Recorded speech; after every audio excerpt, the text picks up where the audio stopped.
Line's good. Never on. Whoa. Hard. Hardly.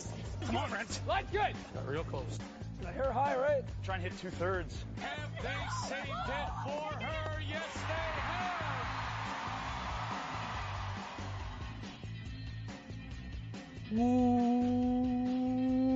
Welcome to Game of Stones, everybody. I am Sean Graham. Scott physically distancing, as always. Hello, Scott. Sean, hello. It's been a long time of me sitting in my house. I've watched over 10 seasons of Law and Order in the past little while. I really need something to do other than that. So talking about curling on the podcast is great. Yeah, it gives us something to do. The live shows have been a lot of fun that we've been doing. Another example of just something to do. Yeah, it's been a lot of fun for sure. Yeah, so Monday afternoons at 5 Eastern time, we've been doing live shows with our friends over at Rocks Across the Pond. This week we talked about the return to curling and the possibility of how that could look at the club level, similar to what we talked about last week with Curling Geek. But today, Scott, we wanted to shift our attention on the return to play to what's going to happen at the elite level, because we've already seen some cancellations. The Grand Slam events are not going to be played this year. At least the early season ones. They're hoping to get the Players' Championship and the Champions Cup in April played, but those events are canceled. Shorty Jenkins canceled. A lot of those early season spiels where the elite teams show up have been canceled. So what does that mean for the sport, especially in Canada, where teams need points this year to qualify for those Olympic trials and pre-trials? Yeah, it's one of the things we've been talking about sort of offline as well. Like, it's one thing to talk about how the club is going to work, and I think that is sort of more on the minds of our listeners. But on the other hand, what we talk about a lot all year is sort of the big tour events, how teams are playing, especially going into the year where they need to qualify, get qualifying points for the trials and stuff like you said. Cancellations like this are hugely impactful. A lot of teams' sponsorship packages have already been sold, and now there's 4 fewer events that are going to be on TV. So, the contracts that teams have with sponsors, how they're going to make that up, how logistically are teams going to be able to travel in the fall, we have no idea. And so we thought we'd, tap into the mind of somebody more experienced than us. Yeah, for as much as we like to pretend that, we're elite level curlers, Scott, we're really not. I mean, I did beat Dave Mathers once. Yes, you did. Congratulations, buddy. So we thought we would tap into the expertise, as Scott said, of some of the elite players.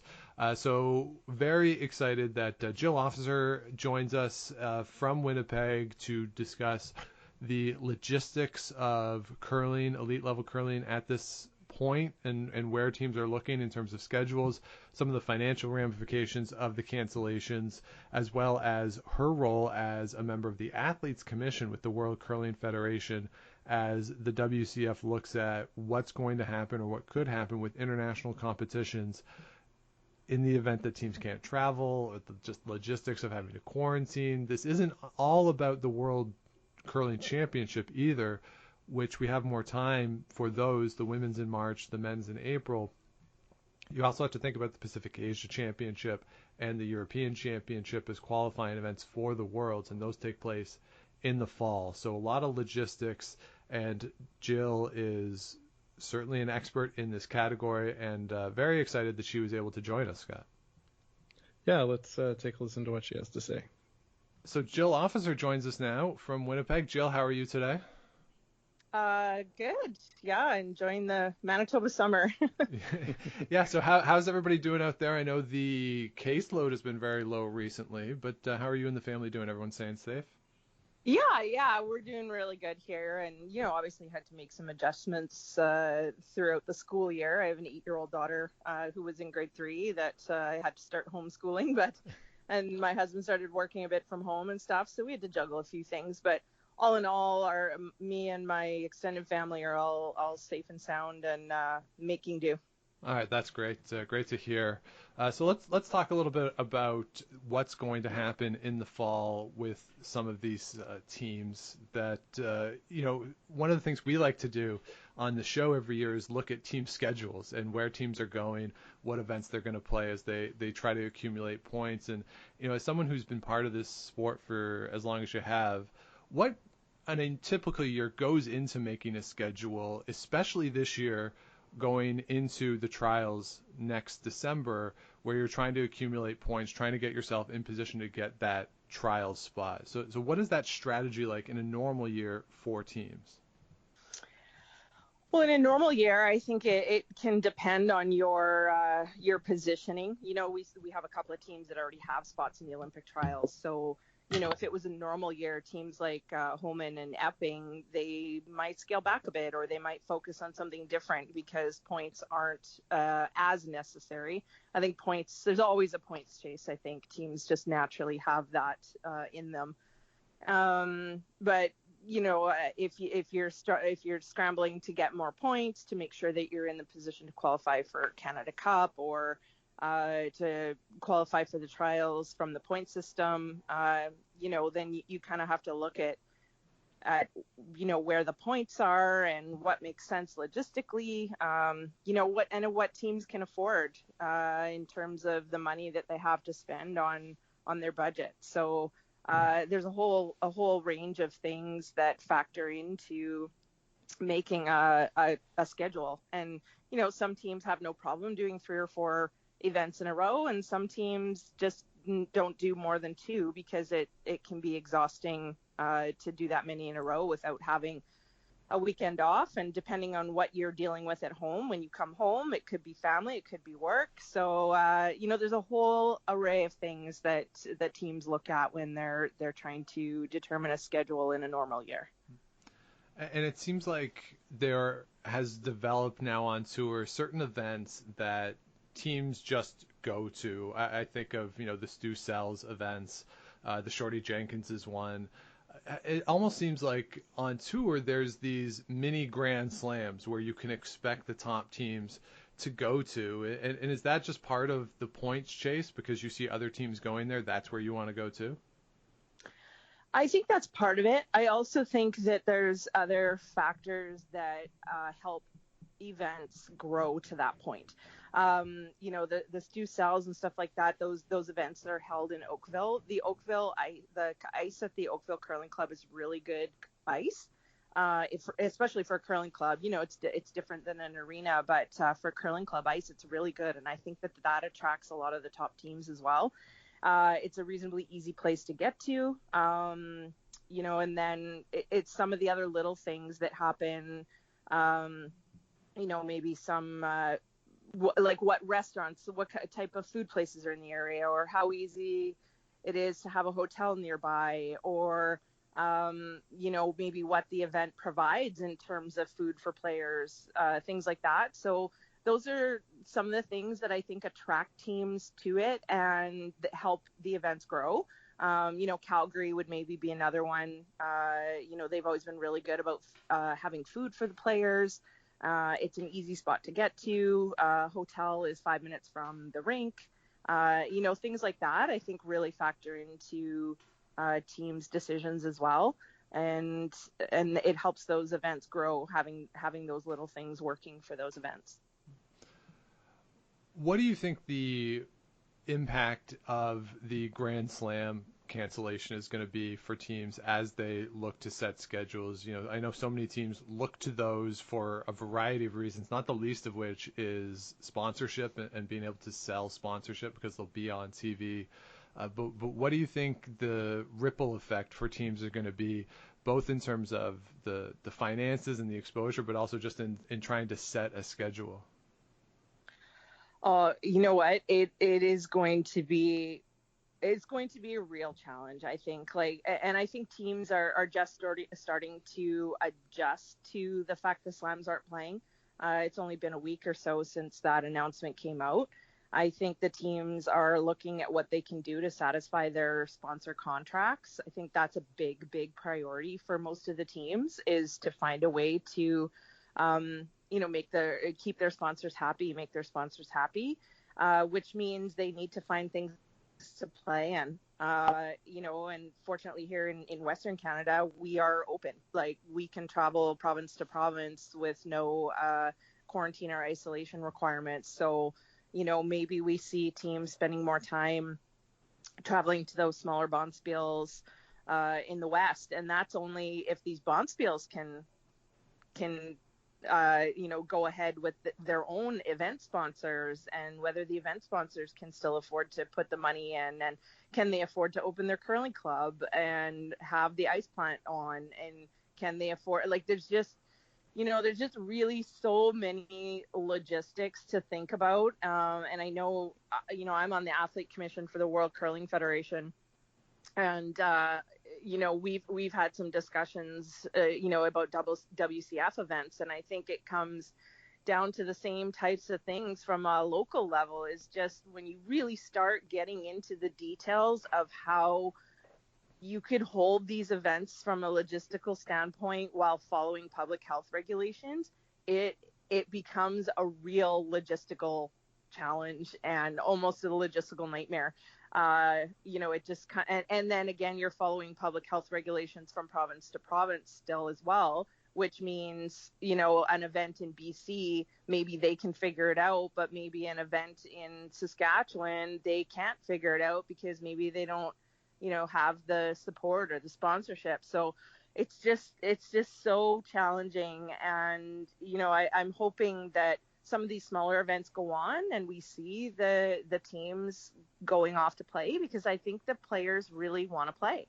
It's a sense of normalcy for them to be able to go and travel every weekend and play in events somewhere and to be on the tour. So I think the players are going to try and find a way to play and do their best to support the local events that are going to be important right now to keep going. The slams will come back because there's money there to be able to put it off for now, but to be able to come back in the future. Some of these smaller events that are played in the prairies or in Eastern Canada or elsewhere, those are the ones that, if the teams can go and support those, especially right now, hopefully it'll help keep those running. But being removed from having to do scheduling and stuff now, I don't really envy the teams being in the position that they are right now to try to sort out what they can do for their sponsors. How, and then it also comes down to individual teams and individual players and what their comfort levels are with traveling, and whether or not they're prepared to do that, and whether or not they're prepared to travel somewhere and then come back to their family. Like, it's really complicated. And I think at the end of the day, I'm hoping that each individual athlete can make a decision that is best for them and their comfort level.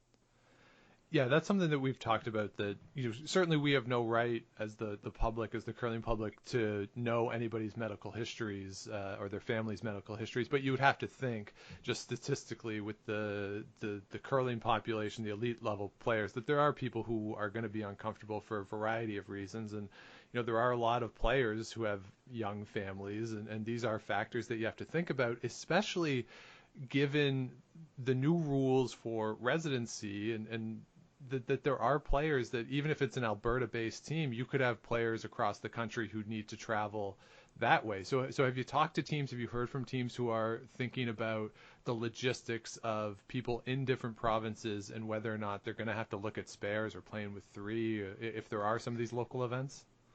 Well, that's a really, really valid point. And I haven't spoken specifically, I've just heard some things where, some people are thinking, well, they'll find a way to make it work. They'll come, to Western Canada and they'll isolate for 14 days and then, maybe head back home. And but I don't think that's going to be the case for everybody. I think, other players might not be able to afford that time. If you think about having to isolate on both ends, that's 4 weeks. That's a whole month.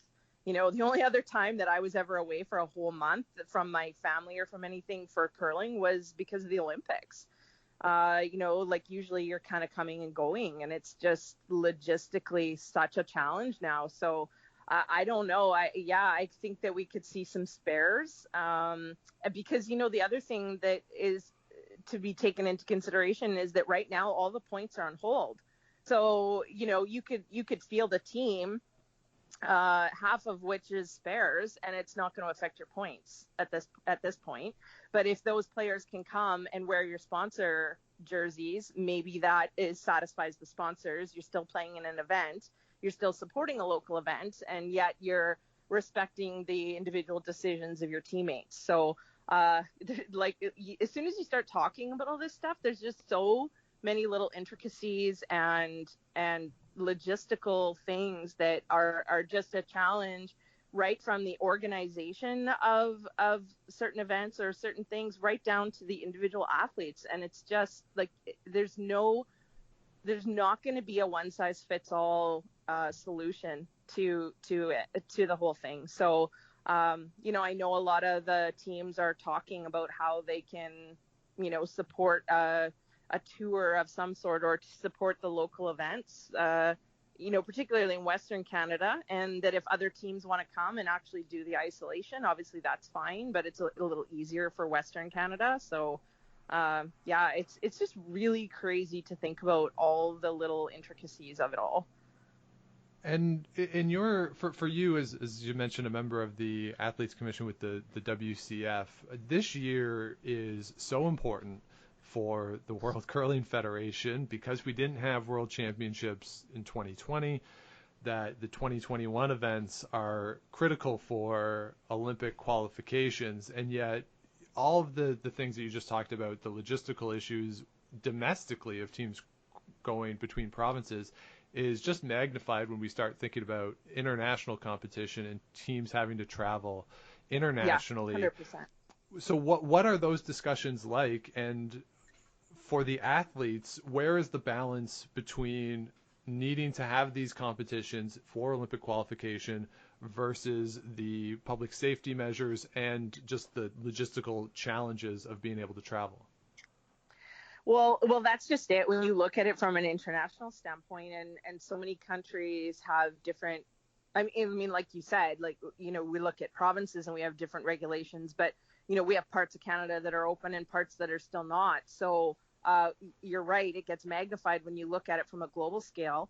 And some countries are just on complete lockdown. Like one of our members of the Athlete Commission lives in Australia, and they can't leave their country. I don't even know if they can leave their state, like they're on complete lockdown. So when you think about holding the Pacific Asian Championships, you can't have all the teams actually get there. Like they're not Right. allowed to leave their country. And so obviously that poses a real challenge.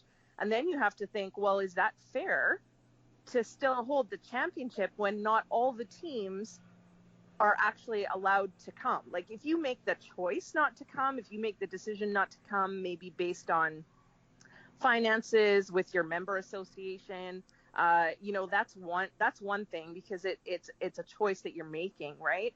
But if you want to go to something like the Pacific Asia Championships or the European A's or B's or C's, and you are actually not allowed to leave your country, or from a logistical standpoint, you have to isolate on both ends, and you just can't, like, teams can't make that work. And, in order to follow government regulations, it just becomes so complex. And then it's like, well, how do we hold a championship if not all teams can participate? Is it really fair? Like, is it really fair to still hold that championship and have it qualify teams for world championships, or have it qualify teams for Olympic Games, or member associations for Olympic Games? And it just, you really can't do that. It's just, we're in a situation like we've never seen before, and it's just not fair to have teams not participate because of what's going on in the world right now. And so, when you look at it on the other side, it's like, well, if the if the events have to be canceled, then what sort of system can we have that qualifies member associations for the Olympic Games? And it's just so much is up in the air. There's so many variables because we also don't know if we're going to be able to hold a world championship. So if there's no events from now for a whole nother year, then you might just have to take the standings as they are for what countries qualify for the Olympic Games, or you have a shortened qualification, or like it's just mind-boggling to even think about it right now. And then unfortunately with curling, we just curling just does not have the money to put into testing like some of the other sports are doing.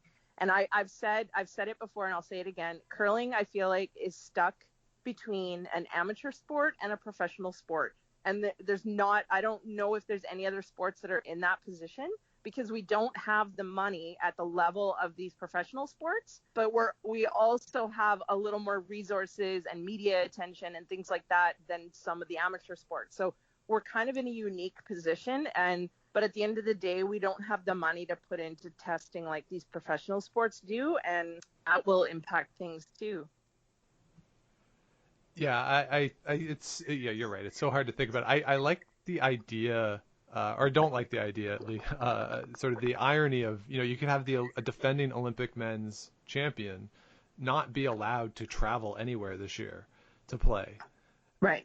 Because of what's going on in the United States right now. And that's really hard to fathom when you think about how important this year is for the qualification. And as athletes, and as part of that athlete commission, how much sway do you think the athletes have in discussing these issues with the World Curling Federation? Certainly, there's been a lot of discussion about the athletes' relationship with Curling Canada, but on the international scale, how much agency do the athletes have in these decisions? You know what? I've been on the commission now for 2 years, and it's a 4-year term. We were actually supposed to have commission voting this year because there were some members that were up for re-election, but we postponed it because we talked to the WCF board about it and thought that it would just make sense to kind of get through all of this and postpone the elections for a year. But so having said that, I think I'm still sort of learning some of the intricacies of being part of the commission and how we deal with the WCF. But my experience so far has been really good in terms of the information and feedback that we as the commission give to the WCF board and the WCF staff. They really listen. And when different rule changes or proposals are presented at their annual Congress every year in September, they always have on there whether or not the athlete commission supports these rule changes. So it's out there and it's aware for people to see whether or not the athletes actually support different motions or different rule changes. So from what I've seen so far, I feel like we have a voice. I do feel like we have a voice. I feel like they listen. And they're actually the ones that are sending us things saying, we need your response on this. We need your feedback on this. And I have never felt like we've been left out of any sort of process in the 2 years that I've been on the commission. So, I feel like we have a voice. And, I think the one challenge that I find sometimes is at what point we actually, talk more regularly to the athletes to get specific feedback, like sometimes there's a balance with that, because sometimes it's little things that, we don't necessarily need to go and poll a dozen athletes for feedback on, but then there's bigger issues that we have to go and sort of talk to some of the athletes and get their actual voice and feedback to see what they say. So that can be a tricky balance sometimes, I find. But other than that, I really do feel like the WCF has been very good at listening. And fortunately, we also have a couple of former players that are on the WCF board, and I think have been very big advocates about including the athlete commission in various things. Yeah, because it does seem so complicated, right? Because you have the national member associations, then you have the WCF, and then all of this is also happening under the umbrella of the International Olympic Committee as well. Now, certainly the International Olympic Committee does seem pretty good about letting sports govern themselves.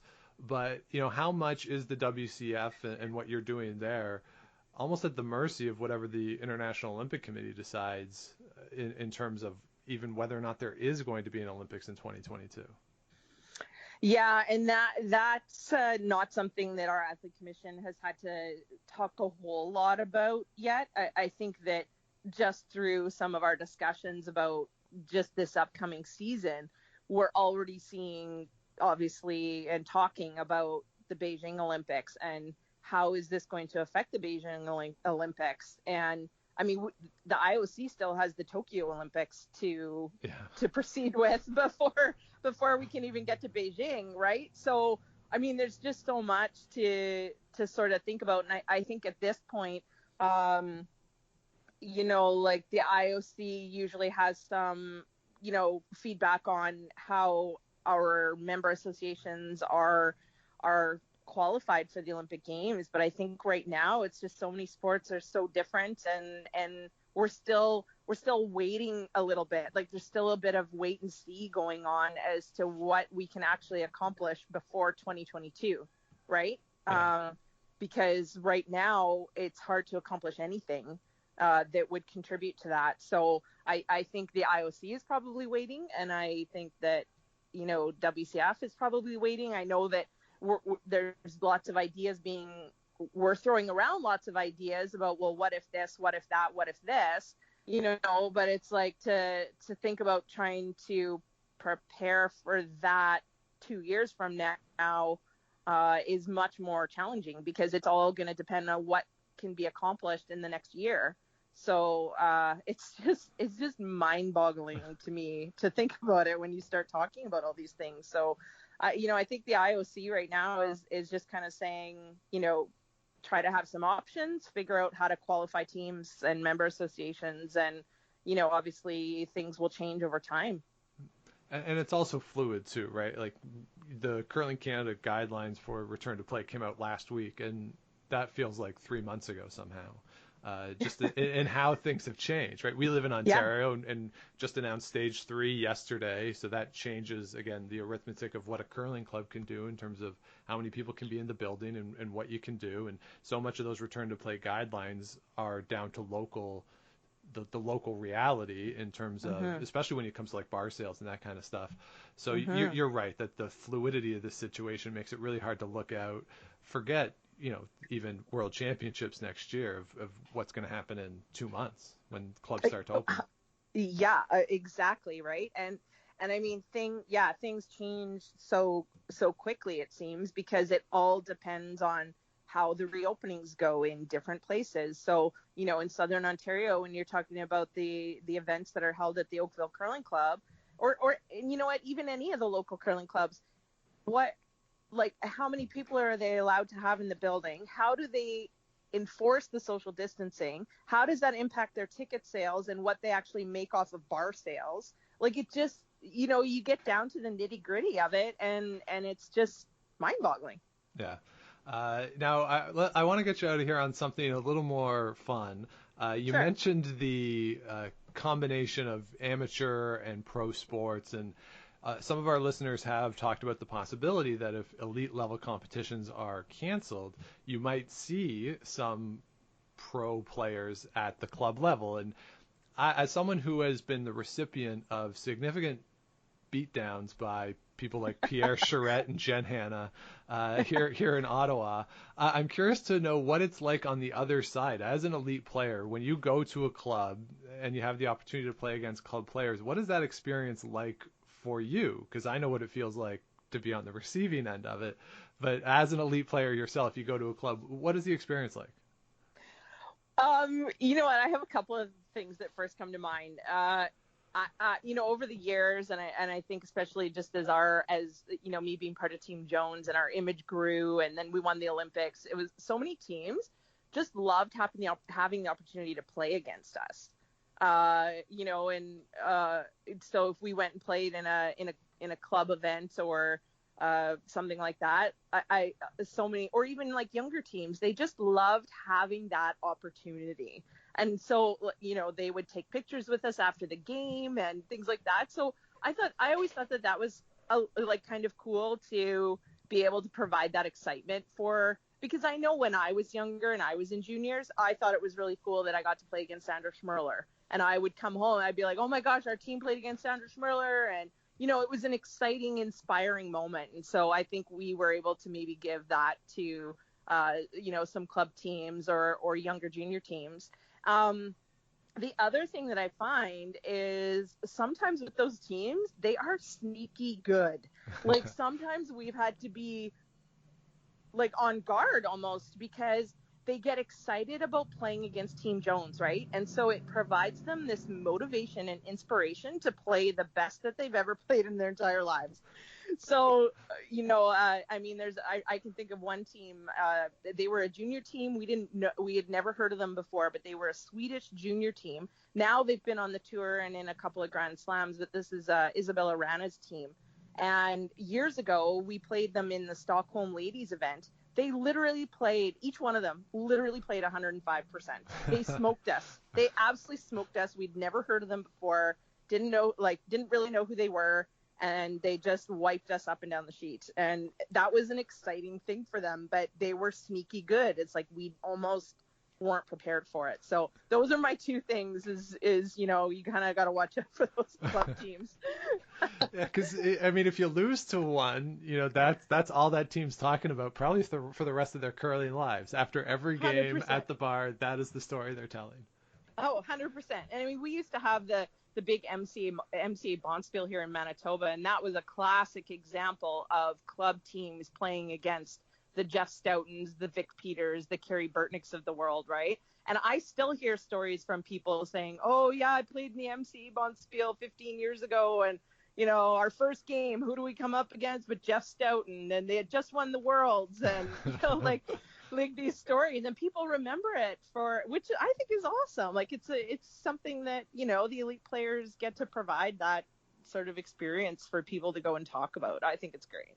Yeah, and it's something we'll likely to see a little more of this year as events continue to get canceled and local spiels become maybe more of a fixture on these schedules. Yeah, for sure. And I think I've heard some comments like that already where it's almost going back to the roots a little bit. So it'll be interesting to see how curling comes out of this and what sort of changes we see even 5 years down the road. Yeah, absolutely. So Jill Officer, thank you so much for taking the time to join us today and giving us your insights on everything going on in the sport. So thank you very much. Yeah, you bet, guys. Thanks for having me. All right, so there's Jill Officer, and again, we thank her for taking the time to join us on the show. Scott, what do you think? Yeah, Sean, that was such an interesting conversation that I was listening along and just sort of, I felt like a listener, really, because every question that popped into my mind, you were able to ask. It was like we were sort of simpatico in our heads, right? So I didn't feel the need to jump in and break up the flow. That was a really great conversation with Jill, who's a really great communicator herself. So lots of interesting stuff there. Yeah, I think the thing that stands out to me, and it's certainly what we've talked about at the club level too, is just the uncertainty right now around the events, the logistics of getting people together, of what the sport's going to look like in the fall. And I don't know if it's comforting that it's not just us at the club level who are thinking about this, that the uncertainty, it's sort of a sport-wide uncertainty, right? Which you can't say at the same level of, I think Jill made a really good point of the combination that curling is a pro and an amateur sport, and the distinction between the two isn't all that clear because, professional baseball versus what's going on in little leagues, like the distinction couldn't be greater. And similar with hockey, amateur hockey versus professional hockey, you just don't have that same separation here because the questions that we're asking at the club level that we talked about last week with Curling Geek, people at that elite level are asking those same questions, and the uncertainty is the same across the sport, it seems. Yeah, and sort of like she was saying, the professional sports in how we know them, the Big Four, they have so much money that's on the line to be made that the risks can be a little more justified, as opposed to a sport like curling, where the money to be made isn't so great that the risks are worth it for a lot of the teams. Right. So we've seen a lot of baseball players opting out that are guys who have made a bunch of money already, that are set for life and probably their kids' lives and their grandkids' lives. But, we're not going to see that in the world of curling. So it's all the more important that the safety measures be as strict as possible and follow public health guidelines, because if we want athletes to get back on the ice, we can't take the risk of them getting sick and not being able to perform going forward. Yeah, absolutely. It would really be unfortunate if an athlete were at an event and had to withdraw because they were sick, and then that had a longer term impact beyond just the health. Mm-hmm. Like, we would hope, obviously, that they would recover and not have any long term health effects of that. But, if you go to an event and you have to take a couple weeks off work on the back end of it because you've contracted something, that has real world effects for these players who need to work. You need that source of income. So, just a lot of factors to take into account there. So, very happy that Jill was able to join us. And Scott, this discussion, these issues are so complicated that we felt we had to double up on the guests. Yeah, like you say, you and I were not experts, and we don't want to pretend to be on the radio or the podcast. So yeah, we reached out to somebody else who's got a lot of experience on sort of the business side of running a team, and that's Kirk Muyres, who basically ran the social media for his team Muyres the last couple of years, and has been sort of the quote unquote team manager.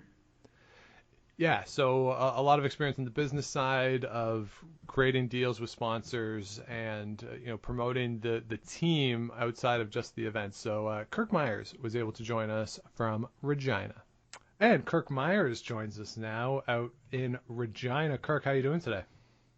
Pretty good. It's been a decent day here in Regina. It's just starting to rain now, so hopefully we can get outside tonight and not have too much rain on us, but we'll see.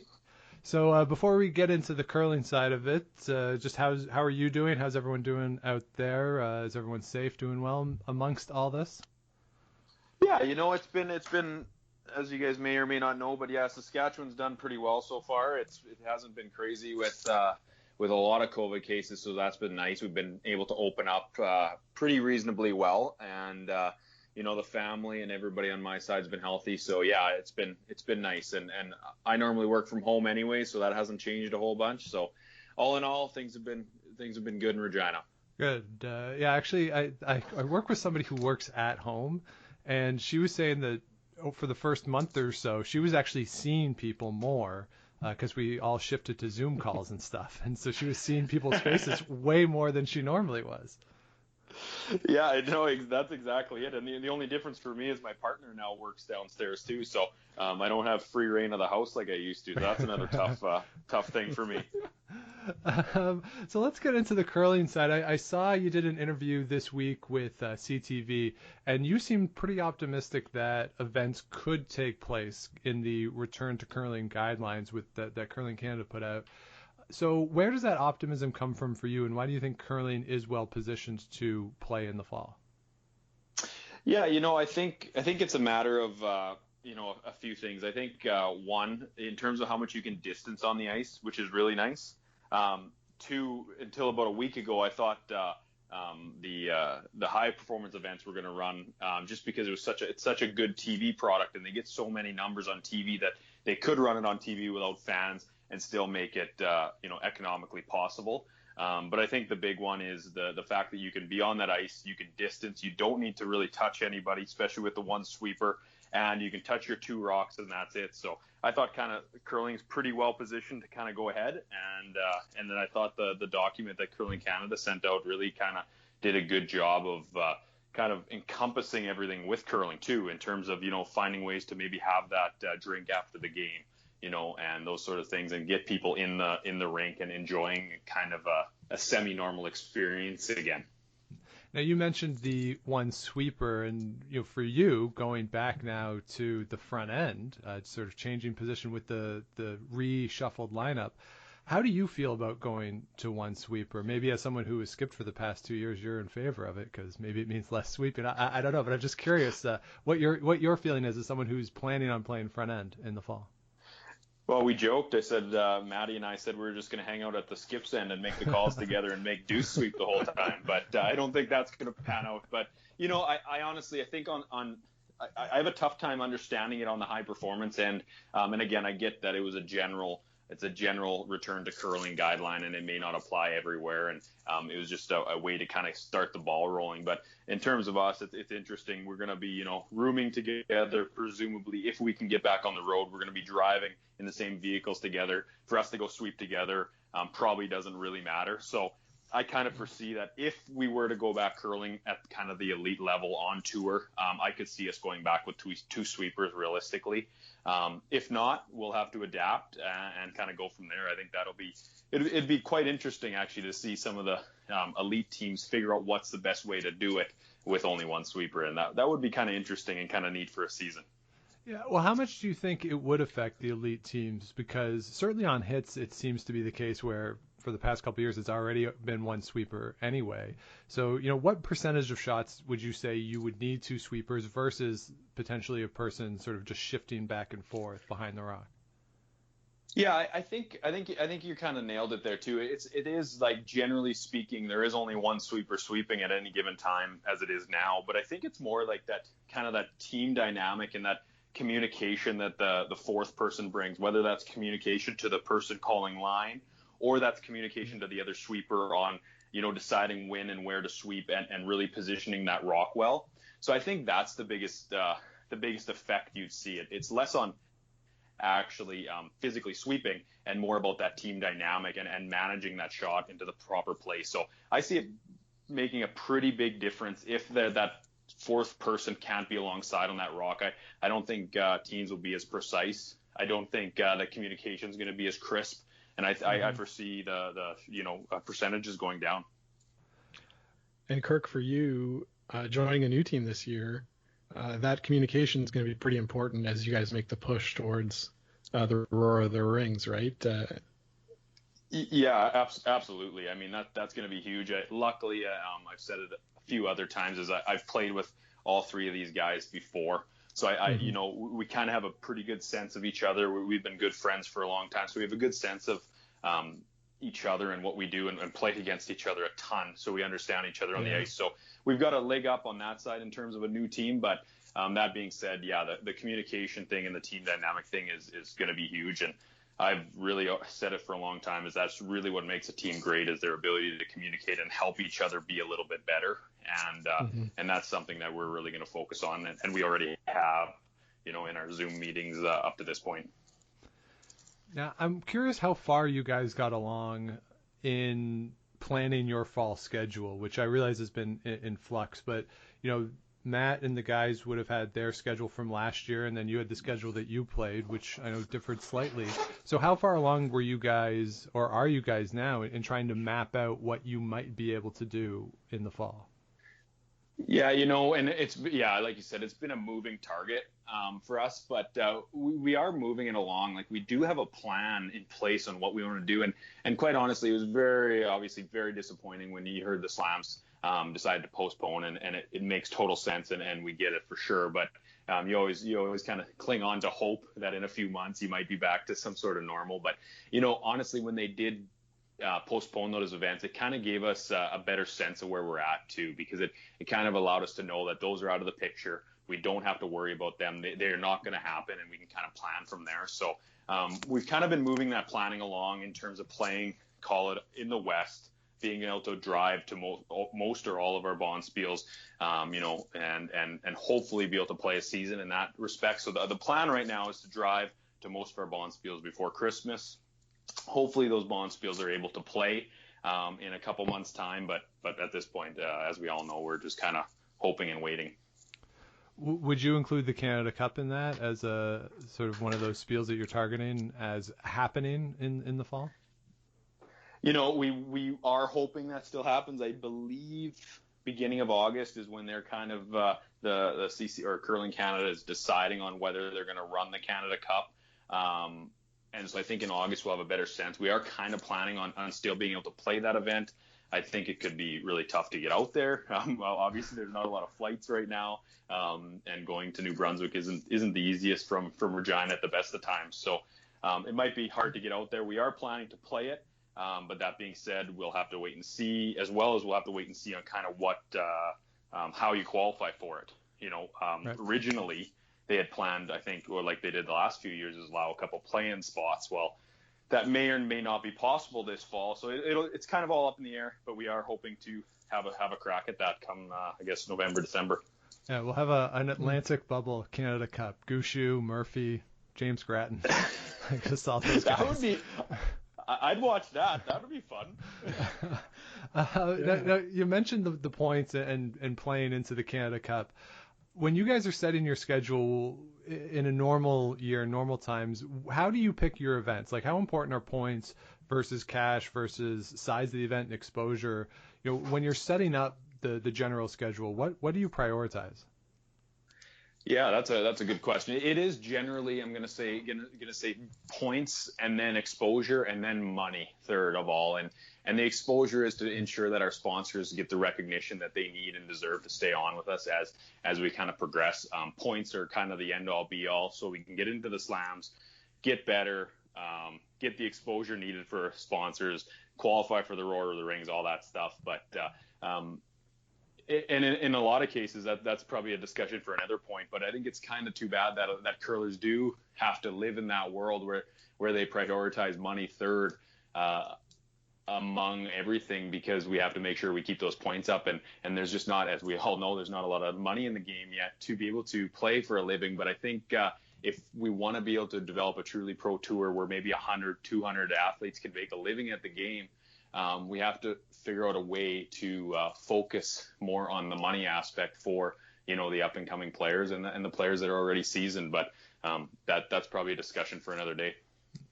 Well, and sort of staying on the theme though of money, this year for you guys would have been interesting, because based on where the team finished last year, the expectation, at least on our end, would have been that you guys would have been in every Grand Slam, no more having to deal with tier twos and stuff. Like, the team is at that level at this point. So how does the discussion change with sponsors year to year when you were expecting to have perhaps a lot more TV exposure this year, and now potentially, at least in the fall, maybe none? Like, what is the relationship and the discussion with sponsors when you're trying to get that money and then the massive exposure of the slams goes away?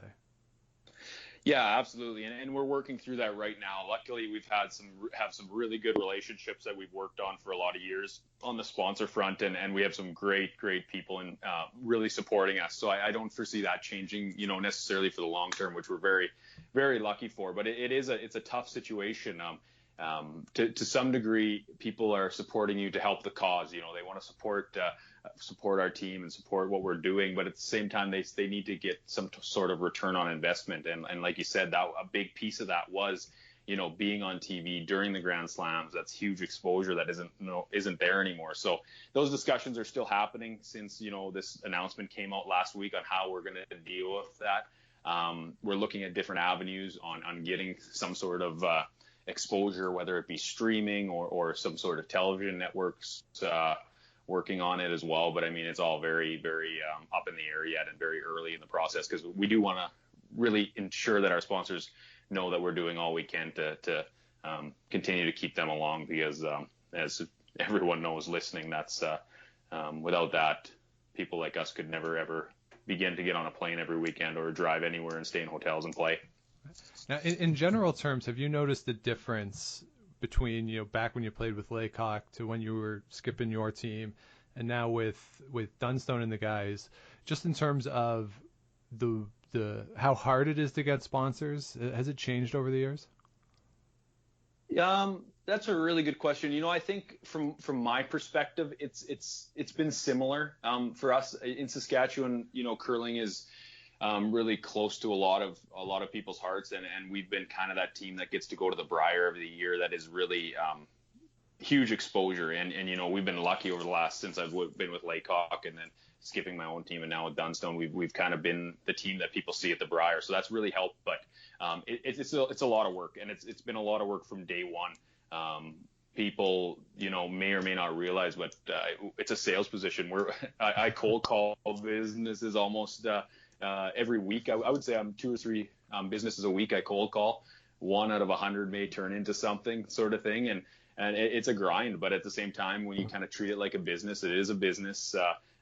It's just one of the things you do on your day to day. And then when you do get that sponsor, because you've treated it like a business, you know how to nurture that relationship, work that relationship along, become friends, but also find areas that you can market their business and kind of be like another marketing arm for them. And I think that's kind of how I've always positioned it in my head. And it's a grind, but at the same time, we're lucky to be able to have the opportunity to do it.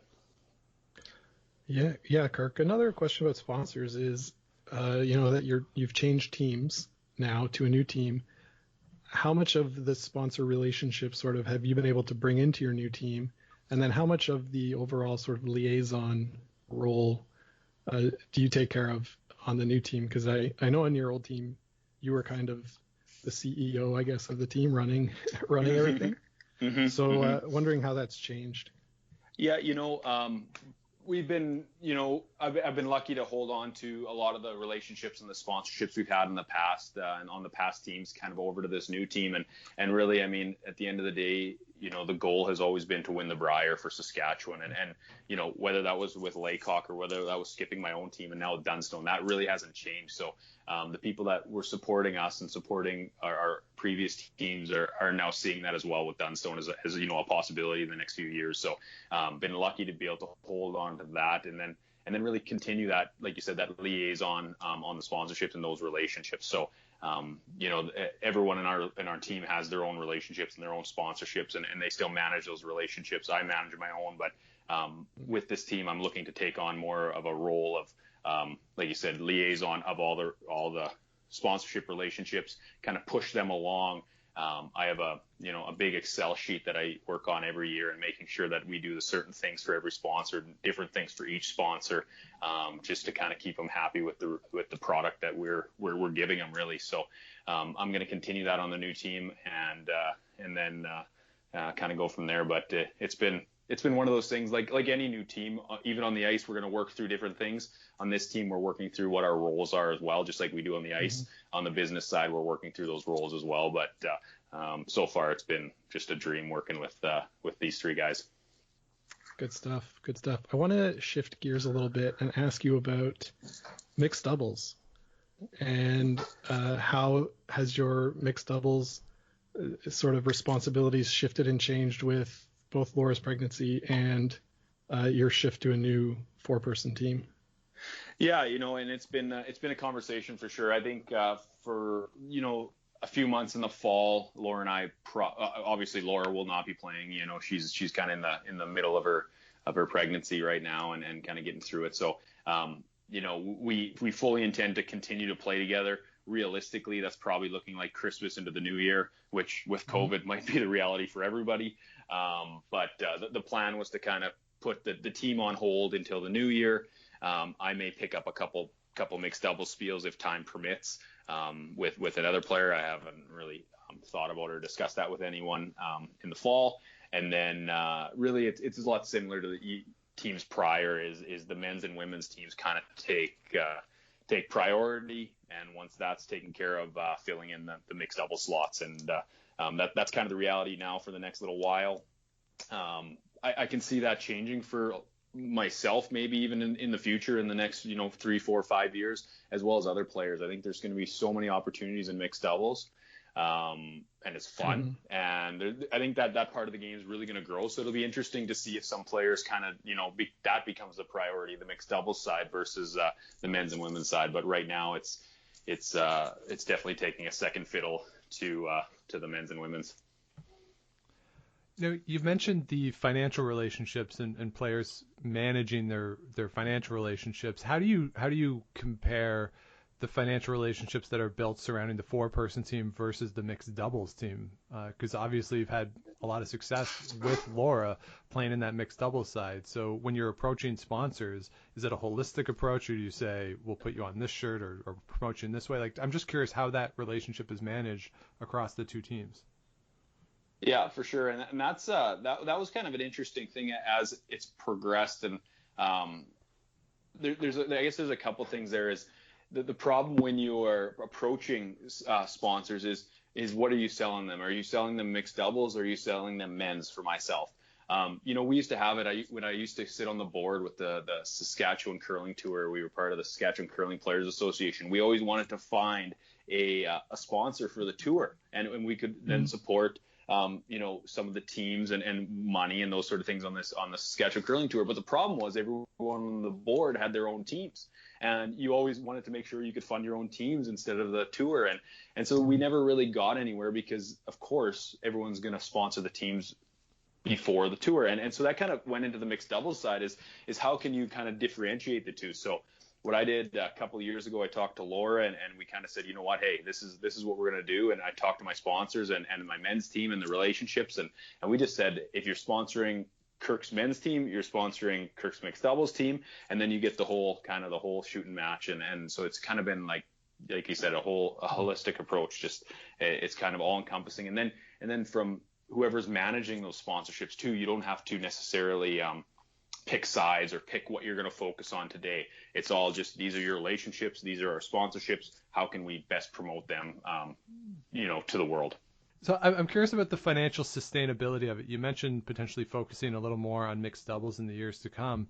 And do you think a lot of players were going to have to do this, not only just because of the time it takes to try to do both, but financially, maybe it's easier to sustain yourself only doing one of the two and really focusing in on that, both in personal finances, but also in managing the relationships with sponsors? Yeah, I think from a financial standpoint, it could make really good sense. Like you said, time is really the tough part now, right? You're playing 16, 17 weekends a year with your men's team, and then adding 3 or 4 with your mixed doubles team. Like it's a grind. But on the financial side, I think it could make some really good sense to play mixed doubles. I mean, you talk about half of the cost to fly. Half of the cost of rooms. You split a room with another team, those sort of things. So the cost could be a lot less, and the sponsor relationships could stay in place. But I think for that to happen, there needs to be some more exposure for the mixed doubles teams on national television. I mean, no matter how much you sell it, a big part of us going to sponsors is the possibility that they may see their logo on national television. I don't believe that's all of it, and I don't believe that is the whole reason companies sponsor us, but that's a really nice perk. So if mixed doubles could create some sort of professional tour or elite tour that was on CBC, 5 or 6 weekends a year, I think financially it may make way more sense to do that than it is to play on the men's and women's side, if we're talking just strictly from a dollars and cents standpoint. But until that happens, I think it'll be tough to bring in the sponsorship dollars that some of the men's and women's teams do have at the elite level right now. Do you think it'd be easier as well for you to get sponsorships and to sustain relationships if Curling Canada allowed you to wear your tour jerseys at the Brier? Oh, absolutely. And we talk about this a lot. So I don't know if you guys have discussed this at all, but for sure, like teams like Cooey and Jones, it would be great if they could wear their sponsorship gear at the Brier and the Scotties. Like, no doubt about it, that would be great for them. But the way I see it, it's great for the fringe teams. So even like our team that didn't have a great season last year or the last 2 years, we didn't get a lot of exposure on TV. So if we could also just get to the Brier and then be able to wear our sponsorship logos, that is huge for the fringe teams to be able to fund their following season. You take teams like Tardy, for example, who's just coming up. If Tardy can go to a sponsor and tell them, well, there's a good chance we get to the Brier this year, and if we get to the Brier, your logo will be on TV. Boom, their season's probably funded at that point. But right now, for Tardy, he's not quite at that slam level yet. It won't be long for him, but it's a few years away. So I think the biggest thing for teams to be able to wear their logos at the Brier and the Scotties isn't necessarily for the elite teams. It's those teams that are coming up, those fringe teams that are trying to break through and don't have the funds to travel and compete and get better.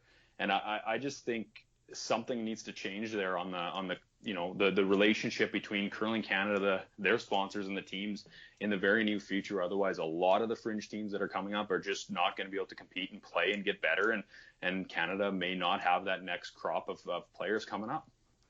It's interesting, right? Because Hodgson and Dynasty have done such a good job with the designs of the jerseys, but yeah, the financial reality of this, I think, is really important, because we talk a lot, and I know Moskowy's been open about this certainly on Twitter, about that middle class of player that, better than a club team, wants to travel and play a little bit, but financially it's so hard. And especially, I think, those provinces that maybe aren't super competitive right now, when they get to a national championship, if they can generate more revenue by having sponsors visible at the national championship, that could really be a game changer for some of those smaller provinces. Yeah, I agree. And we talk about the brand power that the Scotties and the Brier have in our country. I mean, I don't think in Saskatchewan anyways, but I think most places, I don't think you can walk into many businesses and they wouldn't understand or get the magnitude of what the Scotties and the Brier is. And I just think it holds such a big weight. And I just think something needs to be addressed there in the near future to really help those middle class or those fringe teams that are coming up. I really, really do. Now, I want to get you out of here on something more positive, more fun. So what do you think will be a bigger deal and cause a bigger celebration in the province of Saskatchewan? You guys winning a Brier, or you guys winning the trials in Saskatoon? Oh, man, both of those give me goosebumps.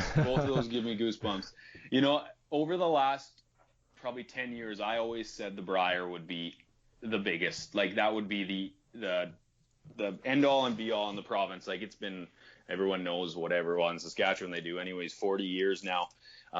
So that would be unbelievable. But I think as the Olympics kind of creates a bigger allure, and then the fact it's in Saskatoon, I would say probably winning the trials in Saskatoon. Nope, I'm going to go with the Brier. I'm going to say winning the Brier for the first time in 41, 42, 43 years in Saskatchewan would hold the biggest weight. I think that would be just so neat to be a part of a group that could do that. And again, just because it's been so long and everyone's discussed it forever, and you're playing for Saskatchewan, at the trials, as much as anything, you're kind of still playing for yourself, your own name. But at the Brier, it's Saskatchewan's team that won the Brier. So I think that would be just a wild celebration in the province for a long time, and it would be so cool to be a part of that. If a Brier was held in Regina or Saskatoon or even Moose Jaw or wherever else, I think those are the only three cities though that would legitimately have a chance to host a Brier in the province. How do you think it would compare to when it was in St. John's with Gushu for the playoffs? If you guys were in it, you're right there, championship game, it's you against whoever. Like, comparing that to what you saw in St. John's with Gushu. Yeah, that's I never thought about that, actually. It seems, I wasn't at that Brier. Thanks for reminding me, guys. We lost the final to Casey that year, but it looked wild. It looked unbelievable. And the St. John's people and Newfoundland people, they needed something to cheer for. So they came out in full force and cheered. And, I think it would be hard to compete with that. I'd like to think the Saskatchewan people could, and I think it would be a rowdy crowd. But Saskatchewan, they can go cheer for the Riders all summer and into the fall. So I think they kind of get their fair share of cheering.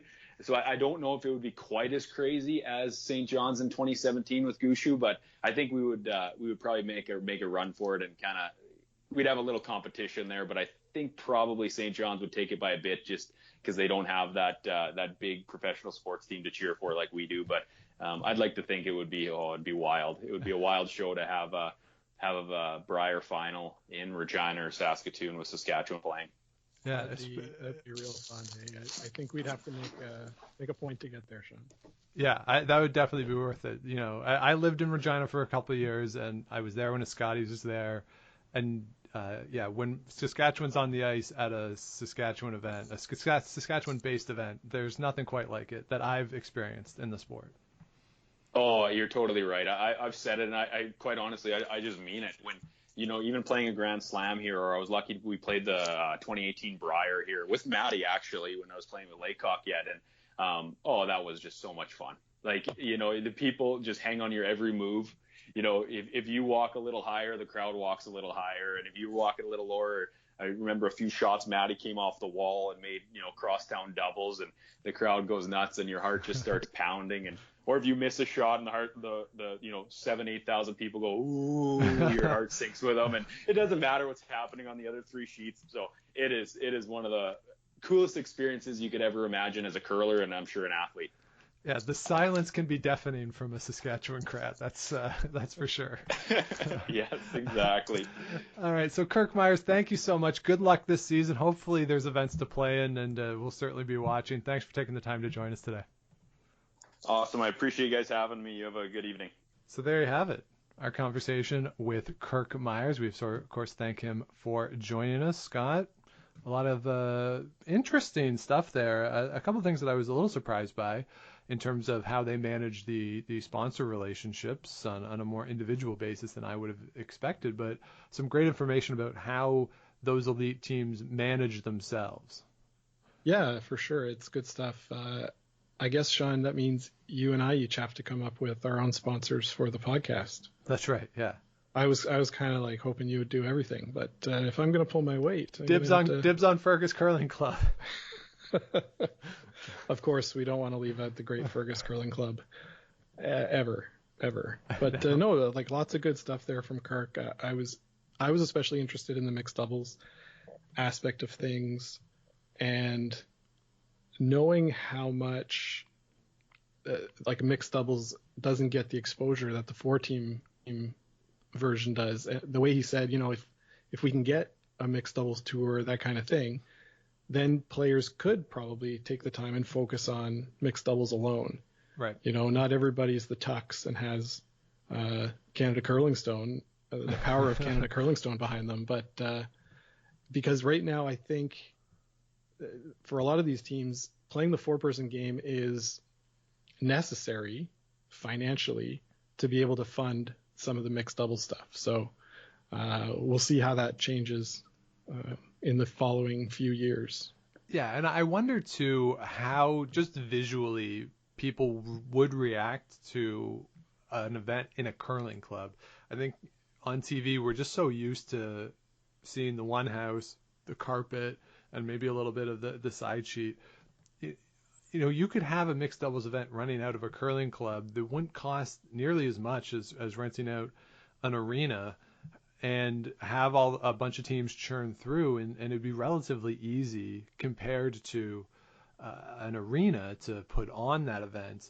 And I just wonder if the TV audience, how that would jive with the TV audience, because it would create a very different visual to what we're used to in watching curling on TV, and it would create a different soundscape. And we talked, of course, with Andrew Stokely earlier in the spring about mixing for curling. So it might sound a little different on TV too, but in terms of getting it on TV, there's enough mixed double spiels that good teams go to across the country that, if CBC or somebody else wanted to set up a camera and a couple cameras to do it, maybe it could be financially viable. Yeah, and it might not even be somebody like CBC. It could be some sort of company like TESN in the States who have sort of figured out how to set clubs up with their own cameras and equipment, and then sort of have the feed and try to sell the feed to maybe a broadcaster. Yeah, because the streams do okay, but I don't think they do okay to be financially viable at this point. At this point, Sean, but everybody's working at home now. We're all getting our internet speeds as high as possible. That's true. So times are changing. Yeah, and the stream in Saskatchewan for the men's and women's finals, or the entire provincials, I think that one does really well. They do have sponsors for it, but again, it is Saskatchewan. So and I mean, we're not your typical audience because we do watch all the streams that we can. Yeah, and that one is by far the best.